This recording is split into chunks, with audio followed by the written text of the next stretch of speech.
Good day. It was the early 2000s. The comics crash of the 1990s had hurt comics bad, but they were starting to recover, and there was a desire to make a new universe that would be much more approachable for non-hardcore fans. There was a consideration of making new heroes for this new universe, but someone at Marvel realized that people care about Spider-Man and the X-Men and not Boom Boom and the West Coast Avengers, and thus it was determined that Ultimate Marvel would pare back the famous Marvel characters to their most basic concepts and reimagine their stories in a more grounded reality. We must also cast our minds back to the early 2000s. 9/11 had just happened, and the world was still reeling from the destruction of the peace of the 90s. Where once it seemed to the layman that war was over, now it was back and worse than ever.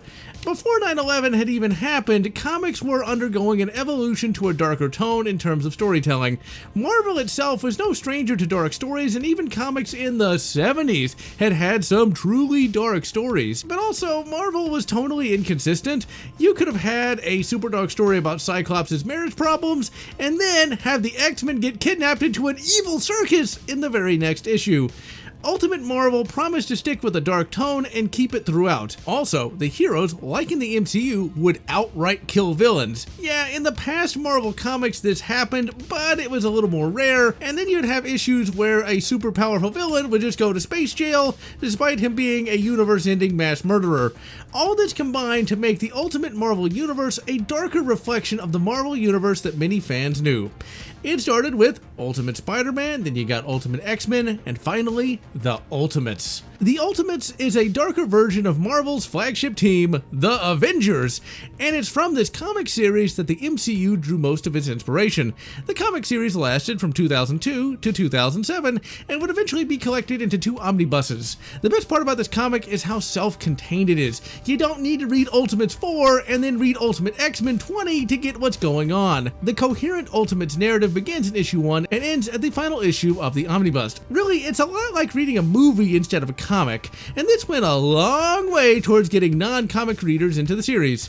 Both omnibuses use a more realistic art style that looks more like an animated series instead of your traditional comic, and is a major feast for the eyes. The first Avengers movie would adapt the plots of the 2 major storylines in the Ultimates, and would feature all but 2 of the characters featured in the comic. We got Nick Fury, Captain America, Iron Man, Thor, Hawkeye, Black Widow, Hulk, and finally, we got some characters that would show up in the MCU much later, Ant-Man and the Wasp. However, the Ant-Man and the Wasp here are very different from what we see in the MCU, and I have to say they're a lot better in this comic than in the movies. Hank Pym is a Tony Stark equivalent and doesn't really do the Ant-Man thing much, and the Wasp is his wife and is now a mutant that can change size at will.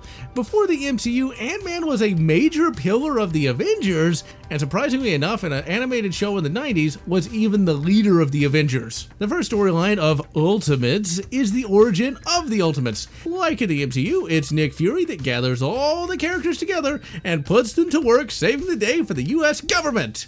The comic fast tracks the introductions for all the characters, but does a good job giving you enough information to get a handle on the main heroes and villains. The main villain for the first omnibus are the fell forces of the World Economic Forum, the Chitauri, aka the Skrulls, aka shape-shifting lizard aliens that want to control all of humanity via drugs. Man, moving on. The second storyline deals with the fallout of superheroes working for the American government. Remember, these comics came out after 9/11 and were written smack dab in the middle of the Patriot Act Bush era insanity.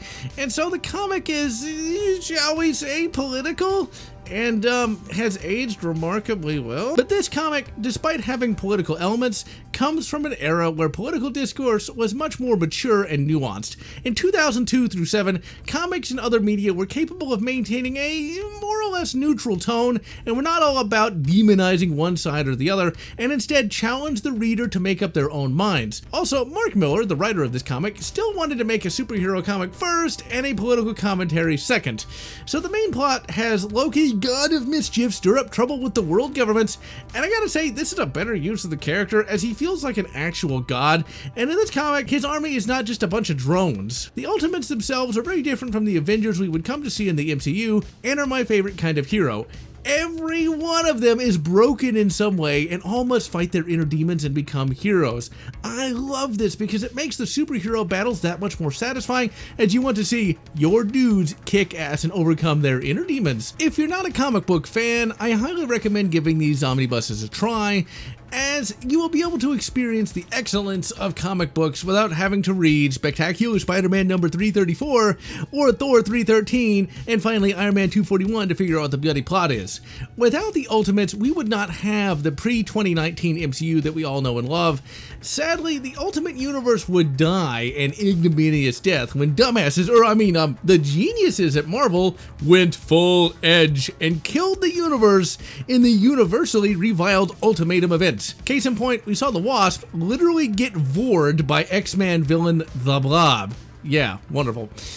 The universe would never right itself, and it would eventually end up getting rebooted years later.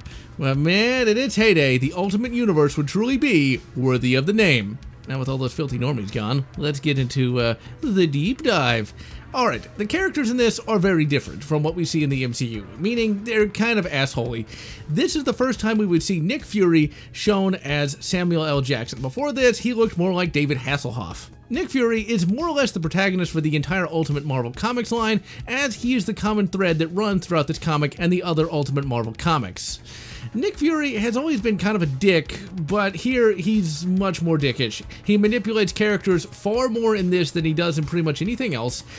And he also has a really bad side, such as, he gets married and then promptly sleeps with all the female family members of the person he gets married to. I'm not really sure why this was supposed to be a thing, but, well, that's canonical. I think that probably didn't need to be done, but hey, this was the edgy era. But that stupid writing aside, we do have a much more human Nick Fury. He can get pissed off, and when he does emote, it feels genuine.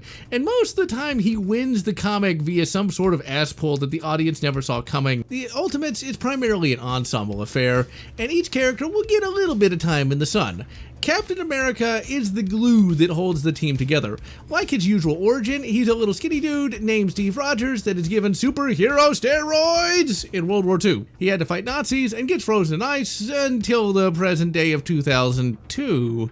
This is really a perfect time for Cap to make an appearance, as his World War II buddies are still alive, but very elderly, and thus he has to learn to come to terms with living with one foot in the past and one in the present. And the comic shows his struggles in adapting to the then present day of 2002. This version of Captain America is a bloody beast. Unlike the wimpy Cap in the MCU, Steve the Beast Rogers has super strength, super healing, and super tactical abilities, and throughout the comic devises complex plans for defeating the villains, and is more or less the secondary hero of the comic series. He's also a bit more abrasive and acerbic than the Captain America we see in the MCU. On social media, he is referred to as sexist and racist by dumbasses who have never read the comic and likely lack the ability to read altogether. Captain America in this comic is as heroic as his mainline counterpart, but will not hesitate to do what he thinks is right, and he gets one rather infamous line: "This A on my head doesn't stand for France." Okay, this was a product of its era. So in the early 2000s we had Gulf War II, and France didn't want to get in a forever war, and thus there was a remarkable media push to say that France was cowardly for not being part of the coalition forces. Ignoring that though, this is my favorite version of the character since he is more realistic. He is still the good guy he always was and is never sexist or racist and respects females. It's only in current year that certain assholes want Captain America to be evil. Destroy the olds. Conform. WEF is good.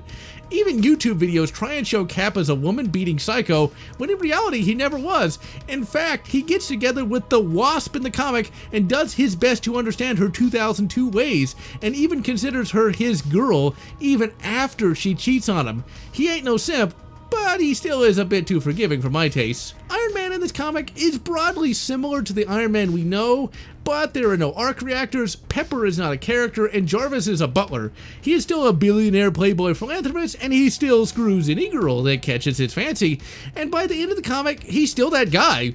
He does not build all his Iron Man armors, instead Stark Industries does, but he is still a genius, still heroic, and unlike in the MCU, joins the Ultimate on the outset. He is my third favorite character because despite being a bit of a fop, he kicks ass and does not just conform. The Wasp, aka Janet Pym, is super cute and my second favorite character. She is not annoying, and she is a realistic woman and kicks ass and takes names with the best of them, but is not a Mary Sue, and her victories are well earned. One of the more infamous aspects of this comic is the abusive relationship she is in with Hank Pym. We'll cover that in a little bit. Eventually, she does leave his ass and gets together with Cap, and she does her best to adjust to Cap's more old-fashioned ways. Thor is my fourth favorite character. He is far smarter and more confident and speaks in a normal manner. In today's world, he would be considered woke, and even back then, he was considered controversial. Man, I miss this kind of controversy. He is a Greenpeace supporting peace activist, but unlike those people today, he does not worship at the altar of Pfizer and actually cares about helping the world. He is the most powerful Avenger by far due to being a god and wielding the mighty hammer Mjolnir, which looks more like the hammer MCU Thor would get in Infinity War. The comic plays coy about whether or not he is actually the God of Thunder or just a crazy guy with superpowers, and it's not until Ultimates 2 that we get the definitive answer. I love him because he is not fake about his peace activism and will help when needed. Black Widow and Hawkeye are what their MCU versions are supposed to be. They are hardened and hardcore Black Ops warriors. Black Widow has cybernetic implants, and Hawkeye has superpowers where he can kill people with his fingernails. No joke. They are rough and tumble and are by definition anti-hero assholes. They're mostly in line with the heroes despite their assholishness. Black Widow gets together with Iron Man in the comic, and it's a pretty nice romance and doesn't overstay its welcome and feels real. And like in the MCU, Hawkeye has a family. Finally, we come to Hulk.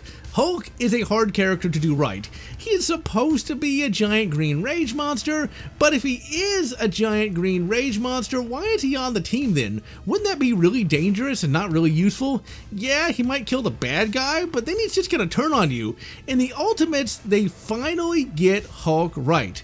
In the comic, they use the name David Bruce Banner from the classic Incredible Hulk TV show, and instead of getting bombarded with gamma rays and turned into a corpse, he instead opts to try and recreate the Captain America Super Soldier Serum, and this turns Davey into a giant green rage monster, and he kills a bunch of people and gets locked up after he de-hulks. Yeah, this Hulk is not the nice, friendly Mark Ruffalo version. So, you hear on the social medias the term man-child thrown around time and again. The people are projecting worse than a bloody spotlight. A man-child really means that you have someone with poor impulse control and the inability to delay gratification. They want what they want, and they want it now! And that is this Hulk in a nutshell. So this Hulk acts like the traditional 12-year-old boy, meaning he is squarely a villain. He goes on rampages and kills innocents. But the comic uses him properly, and while never a hero, he is used by the heroes to save the day. Finally, we got Hank Pym, aka AntMan. He is a loser. He has some ideas that are useful, like the Giant Man process, but he is in competition with David Bruce Banner, and this makes him unstable. So Hank Pym in this comic is a wife beater. Ant-Man and the Wasp are in a toxic relationship where he'll beat her up when things don't go his way, and he got the whole Giant Man process by studying her mutant powers. The whole plotline between them is a critique on the bad boy concept. By day, Hanky Boy is a fun-loving and fancy-free kind of guy, but by night, you better watch him as he goes on the warpath. In Series 1, he and Janet Pym get into a fight after he cannot think up a cool superhero idea, and we learn pretty fast that this has been going on for a long time, as Hank gets pissed that Janet broke the skin, and like all abusive-minded people, Hank goes too far. Hank is, in theory, not a bad guy, just a guy possessed of an abusive level of temper. He is not your traditional psycho dude, but like any abuser, he has to push it one step beyond. Janet shrinks down, and then Hank attacks her with his ants and puts her in the hospital. This gets him kicked off the team, and he remains a loser for the rest of the comic series. This is a very well-written character, and this is a very well-written plot, and shows what a real toxic relationship looks like. And yes, in the comic, like in real life, Hank and Janet will get back together, and the comic implies they still love one another, because, man, humans are messed up sometimes. And yes, Janet cheats on Captain America with her abusive ex-husband. Man, humans are messed up sometimes. Still though, all these messed up characters make up for some entertaining reading as they have to fight themselves as much as the villains. So Series 1 begins with Captain America's origin story. You have Captain America and Bucky Barnes, who is not Winter Soldier in this continuity, along with a battalion of paratroopers attacking a German rocket base in Greenland. This is a classic Cap-style story and ends with Captain America stopping a nuke from hitting DC. But by doing this, Captain America gets frozen in ice until the far-off days of 2002. In that not-too-distant future, Nick Fury wants to put together a team of superhumans as superhumans are becoming a big threat, and he doesn't want to have to rely solely on 16-year-old Spidey for help. He gathers all of our major characters and houses them in the Triskelion, a massive base off the coast of New York City. This would appear in Captain America Winter Soldier. So what villain do our intrepid heroes face? Why, it's the Hulk, of course. Unlike in the MCU, this Hulk fight is very different. So David Bruce Banner at first does not just turn into the Hulk when he gets angry. Instead, he has to take a special serum. And unlike in mainline continuity, Betty Ross is a bitchy woman and is cruel to David Banner. And one day, Mr. Banner goes nuts when he hears that Betty is having dinner with the then popular Freddy Prince Jr., sneaks out of the Triskelion with some new Hulk serum, and well, does his best to help the Ultimates by giving them an ultimate villain. Uh-oh. Gotta keep in mind, this is not even the neutral Edward Norton Hulk. This is evil Hulk. Hulk kills and eats hundreds of people and tracks down Betty and tries to kill Freddy Prince Jr. before he can star in Scooby-Doo. No! The comic implies that Hulk wants to get horizontal with Betty. Oh dear. The Ultimates fight him, and even Thor gets his ass kicked, but my girl Janet flies into his brain and zaps him. I love it when comic writers understand powers. So, with their primo victoria out of the way, it's time to celebrate. Eventually, we get a scene where Hank Pym does his domestic violence, and Cap tracks him down and beats his ass. He gets chewed out by Janet, and even Nick Fury gets pissed. Eventually, the main plot does get kicked off. You see, the Skitarii have been infiltrating Earth since World War II, and it's time for humanity to take them down once and for all. And the Ultimates are able to find their base. It's a turb, and all but the core group of Ultimates gets blasted. And then we got a major invasion by the Skitarii, and the Ultimates have to stop them. Janet was in the hospital at the time the invasion starts and puts up a good fight, but then, just as she's about to be eaten by the villain, a Nazi Chitauri no less, Thor brings the rain and starts kicking ass. The rest of the Avengers start taking names too. It's a hell of a fight, and at the time was one of the best comic book fights of all time. Since the Chitauri have infiltrated the American military, Cap has to give an epic speech to get the US military to rise up and purge the foul Xenos from Holy Terra. Cap fights with the head Nazi alien and finds it too hard to bring him down, and thus he unleashes the Hulk. Yeah, so as I said, this is not the nice Mark Ruffalo Hulk. This Hulk kills and eats the Nazi alien and would later defecate bits of him as well. And then Cap has Hulk attack the alien spacecraft. Tony then uses his brain. So, the Nazi aliens have a solar system destroying bomb. You see, it's kind of funny when you compare this to Avengers. In Avengers, movie Tony had to get a nuclear missile into a portal so it doesn't blow up New York City. In this comic, a number of characters think that this version of Tony is going to do something like that, sacrifice his life to get the bomb off the planet. But Ultimate Tony is way smarter than Robert Downey Jr. See, he knows he's got a god on his side, and thus he tells Thor to use Mjolnir to send the bomb to the 4th dimension. And it works! The Chitauri are defeated, and our heroes stand triumphant as the saviors of the world! And is in this comic reader's humble opinion, one of the best comics of all time. You got broken people coming together to fight a big bad. Can't get much better than that. Omnibus 2 is a bit easier and quicker to summarize. The Ultimates invade Iran and take out its ICBMs. Holy crap, did Lindsey Graham write this? This pisses off the world and makes one of the Ultimates turn traitor. This traitor releases the news that Banner was the Hulk. Uh-oh. And then Loki shows up and makes Thor look crazy. Uh-oh. And then we have the politics, but good politics. Politics with some nuance. Was the US wrong to play world policeman? Is it evil to have government-controlled superhumans fight overseas? Well, it gets more sticky when a bunch of non-NATO members invade the US and take it over. Yeah, that ain't gonna be in the MCU.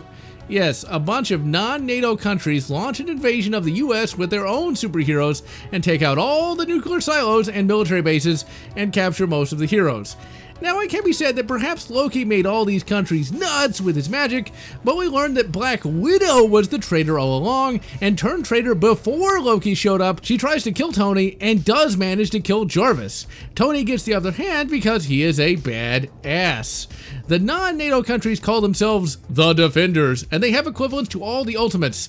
They even have power armored foot soldiers as well. As you would expect, they start having some fun. First, they pull a 2020 college psycho and topple the Statue of Liberty, and then they kill the president's life, and finally plan on killing all the Ultimates. The Defenders are led by Colonel Iran, and he has 2 Darth Maul lightsabers. And yes, the joke is made. Eventually, our heroes go on the offensive, and then the Defenders truly get their asses kicked. So, who is right and who is wrong? Well, if you attend a college campus in 2020, you will say the Defenders were right. But if you're a sane person, you will see that there's some great storytelling here. The Defenders were evil terrorists, and were not trying to save the day or stop the US from anything. Instead, they were reveling in their own power, but the comic still shows that the world policeman thing as being wrong while not showing the Defenders as being right. A pretty neat concept to say the least. Awesomely enough, we get another kick-ass battle when Loki unleashes all his power and the good guys have to defeat him with Odin's help. In the end, the good guys won and a true message was made. Series 2 is a great sequel, and you can see why Avengers gave Loki an army of Chitauri instead of, well, a ran-back terrorist. Still, Series 2 is one of those few times where politics and comics were able to work, as the writer was truly able to show both sides of the issue while still giving us some cool superhero battles. And at the end of Ultimate Series 2, the Ultimates leave the US government control and, like in mainline continuity, work together under Stark funding, thus ensuring that the nations of the world will not live in fear ever again. Yeah, right. These 2 comic series changed the face of comics forever and brought a new quality standard to the format and showed that with proper writing, a superhero comic could be a true work of art and political commentary. If you've not cracked these comics open in a decade, break them out and see where the MCU was born and why comics are bloody awesome. I am Lotz, wishing you good Dark Phoenix Saga and good Ultimate X-Men or whatever makes you happy. If you enjoyed this video, please consider subscribing and please consider leaving a like or a comment as the algorithm desires your soul. And I want to thank all those fans who have supported this channel, both past and present.